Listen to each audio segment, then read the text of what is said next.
নমস্কার, কেমন আছেন সবাই? সকলকে জানাই শুভ সকাল। সকালবেলা উঠে পড়েছি। এতদিন বেশ ভালোই ঘুমোচ্ছিলাম, বেলা করে করে উঠছিলাম। আজকে থেকে নতুন করে ডিউটি চালু হয়ে গেছে, ওই ছেলের স্কুলের টিফিন বানানো। কারণ হচ্ছে এতদিন গরমের ছুটি ছিল, সোমবার থেকে এবার স্কুল চালু হয়ে গেছে, তো ওই জন্য সকাল সকাল উঠতে হচ্ছে। দুদিন বেশ 1 মাস ধরে 1 মাস 10 দিন মতন ছুটি ছিল, বেশ বেলা করে 8টার সময় উঠতাম, 7:30 8টা এই টাইমে উঠতাম। এখন 6টা মতন বাজে, উঠে পড়েছি। কেন খেয়ে যাবে, তারপরে আবার খাবার নিয়ে যাবে, সেগুলো বানাতে হবে, সেই কারণে বানিয়ে নিয়েছি সুজি। আর একটুখানি এর মধ্যে কলাও একটা দিয়ে দিয়েছি। ও বেশ ভালো লাগছে এই খাবারটা খেতে, ওই কারণে তাড়াতাড়ি খেয়েও নেয়। সকালবেলা রুটি ফুটি খাওয়াতে গেলে কী হয়, অনেক লেট করে, খেতে চায় না, চেবাতে চায় না। তো এই সুজি ওটস দুধ দিয়ে যদি করে দিই না, ওটার ফেভারিট খাবার। মানে ছোটো থেকে এই জিনিসটা ওকে খাইয়ে এসেছি, তাই ও বেশ পছন্দ করে। তো এই সময় সকালবেলাটা এটাই খাওয়াই ওকে, সে স্কুল থাক আর না থাক। আজ দীপাঞ্চু খুব আনন্দে রয়েছে, কারণ আজকে থেকে স্কুল যাবে, তো সেই কারণে বন্ধু বান্ধব সবার সাথে দেখা হবে। এতদিন ঘরের মধ্যে ঘরবন্দি ছিল।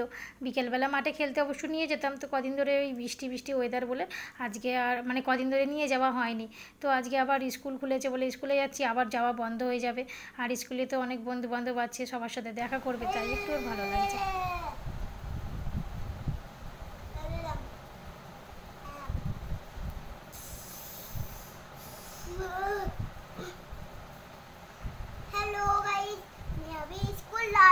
অনেক দিন পর পর আমি ব্লগ দিচ্ছি, কারণ হচ্ছে যে ব্লগ ছাড়ি আমার কিন্তু কোনো রকম ভিউজ আসছে না। আমি প্রত্যেক ভিডিওতে আপনাদেরকে এটাই বলি, কিন্তু কিছু করার নেই, যার যেটা কপাল তো সেটাই হবে তার সাথে, তাই না?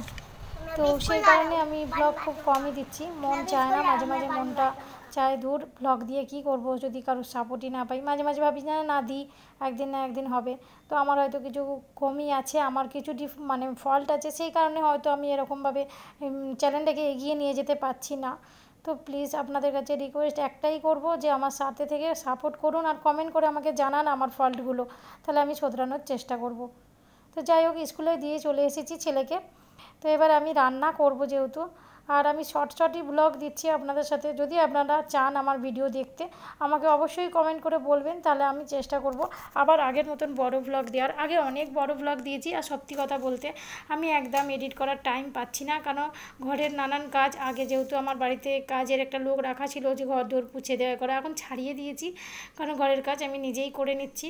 আগে ছেলেটা অনেকই ছোটো ছিল, সেই কারণেই রাখা হয়েছিল। তারপরে এখন আমি মনে করছি আমি অনেক হেলদি হয়ে যাচ্ছি, তো একটু যদি ঘরের কাজকর্ম করে নিজেকে একটুখানি নিজের ওয়েটটা লুজ করা যায়, সেই কারণে আরও করছি। এখানে আজকে কাঁচকলার কোপ্তা বানিয়েছিলাম, তো ভাবলাম খোলাগুলো ফেলে কেন দেবো, তাই খোলাগুলোকে বেটে আগে সেদ্ধ করে নিলাম। তারপরে ওই কালো জিরে, রসুন আর শুকনো লঙ্কা এগুলোকে ভেজে নিয়েছিলাম হালকা, তারপরে ওর সাথে বেটে নিয়ে এবার তেল দিয়ে কড়াইতে ভালো করে নেড়েচেড়ে নিলাম। নুন দিতে ভুলে গেছিলাম, তাই জন্য নুনটাকে আবার পরে দিলাম। তো কথা বলতে বলতে একটুখানি ছেলের সাথে আমি বকবক করছিলাম, ছেলে এসে গেছে স্কুল থেকে, সেই কারণে আরও একটা কাঁচা লঙ্কা দিয়ে দিলাম, বেশ এবার খাওয়া যাবে ভালো মতন।